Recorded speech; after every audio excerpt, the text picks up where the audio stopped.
ফোনটা রেখে পাশের চেয়ারে ধপ করে বসে পড়লাম। তার মানে এগুলো ও বাড়ি থেকে কেউ পাঠায়নি। মামি তখনও চুপচাপ সেখানেই দাঁড়িয়ে আছে। আমাকে এইভাবে কথা বলতে মামি কখনো শোনেনি। আজ এই পরিস্থিতিতে আমার মনে হচ্ছে ওই বাড়ি থেকে আমার চলে আসাটা উচিত হয়নি। ভালো মানুষের আসলেই ভাত নেই। মেনে নিতে নিতে একটা সময় নিজের ইচ্ছা বলতে কোনো কিছুই থাকে না। এখন মনে হচ্ছে ভালোবাসা পাওয়ার জন্য সবার মন রাখা এত জরুরি না। নিজেকে সহজলভ্য করা এতটা উচিত না। মামি এতক্ষণে আমার কাছাকাছি এসে বসলেন। চেয়ার শুদ্ধ টেনে নিয়ে মামি আমাকে বুকে জড়িয়ে বিছানায় গিয়ে বসলেন। আজ প্রথমবারের মতো মামি আমাকে জড়িয়ে ধরলেন। আমার রীতিমতো হৃদস্পন্দন বেড়েই চলছে। ভিতর থেকে কান্না ঠেলে আসছে। বারবার বুক কাঁপছে, ফুপিয়ে উঠছি আমি। মামি মাথায় হাত বুলিয়ে বলে, কাঁদিস না মা। মামির কথায় যেন এবার আমার কষ্টগুলো বাদ ভেঙে বেরিয়ে আসলো। আমি তখন মামিকে শক্ত করে জড়িয়ে ধরে আরো জোরে চিৎকার করে কান্না শুরু করলাম। আমি নিজেকে কিছুতেই শক্ত রাখতে পারছিলাম না। সকাল থেকে তো অনেক কিছুই সহ্য করলাম, এখন মনে হচ্ছে ভেঙে গুড়িয়ে যাই। কেউ এসে আমার টুকরো টুকরো অংশগুলো গুছিয়ে নিক। আমি তো এতিম, আমাকে কে গুছিয়ে নিবে? নিজেকে নিজেরই ঠিক রাখতে হবে হয়তো। কিছুক্ষণ মনের কষ্টে চিৎকার করে কান্না করলাম।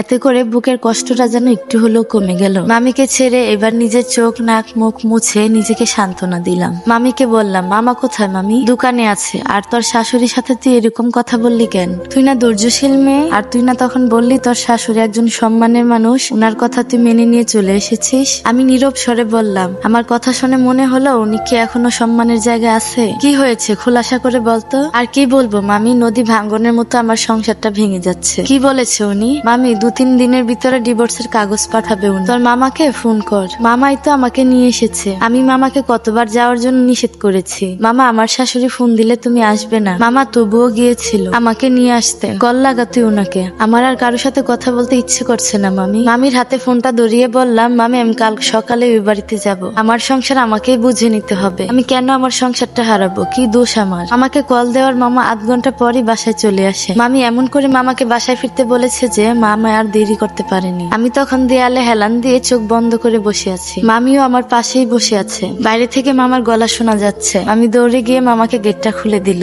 দুজনেই আমার রুমের দিকে আসছে। আমার মুখের অবস্থা দেখে আমার মামা আতকে উঠে বলেই উঠলো, কি হয়েছে? এভাবে কান্না করছিস কেন? আমার বলার আগেই মামি বলে উঠলো, অনুকে তুমি কেন এই বাড়িতে নিয়ে এসেছো? তুমি কেন গিয়েছিল ওকে আনতে? ওনাকে তোমাকে ফোন দিয়ে বলেছে ওরে না আনার জন্য? তুমি কেন গিয়েছিলে? মামা একবার আমার মুখের দিক তাকিয়ে তারপর মামির দিকে তাকিয়ে বলল, তাতে তোমার কি? শক্ত গলায় মামিকে এরকম কথার জবাব দিল। তুমি কি ওর সাথে কোনো খারাপ ব্যবহার করেছো? মামিও রেগে গিয়ে বললেন, আমি তো ওরে ছোটবেলা থেকে দেখতে পারি না, আজ আর নতুন কি? মামা মামিকে আর কিছু না বলে আমার পাশে এসে বসলেন। নরম সুরে আমাকে বললেন, কি হয়েছে মা, কাঁদছিস কেন? কি হবে মামা, সংসার ভাঙার আনন্দে একটু কান্না করছি।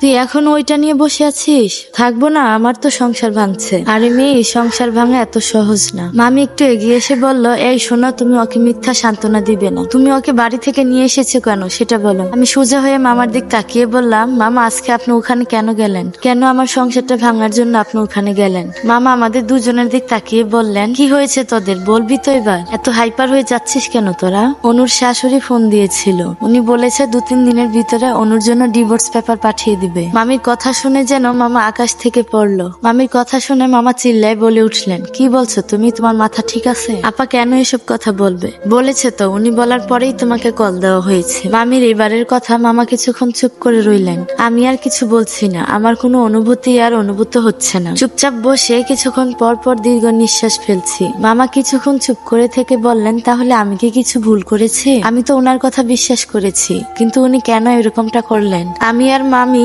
এবার নড়ে চড়ে বসলাম। তার মানে মামিকে মিথ্যে কথা বলা হয়েছে। আমি আর মামি এবার একে অপরের দিক কিছুক্ষণ তাকালাম। মামি এবার বলেই ফেললেন, কি বলেছে উনি? মামাকে বেশ অন্য মানুষকে দেখাচ্ছে। মামা মামিকে আবারও জিজ্ঞেস করলেন, উনি কল করে তোমাকে কি বলেছে? মামা এবার আমার দিক তাকিয়ে বলল, তবে কি আমি তোর এবার সংসার ভাঙলাম? মামা এবার বেশ স্পষ্ট ভাবেই বললেন, আমাকে মনে হয় ঠকানো হয়েছে। তুই ফোন রাখার পর তোর শাশুড়ি কল দিয়েছিল। প্রথমে তোর ননদ কথা বলে তারপর তোর শাশুড়ির কাছে দিল।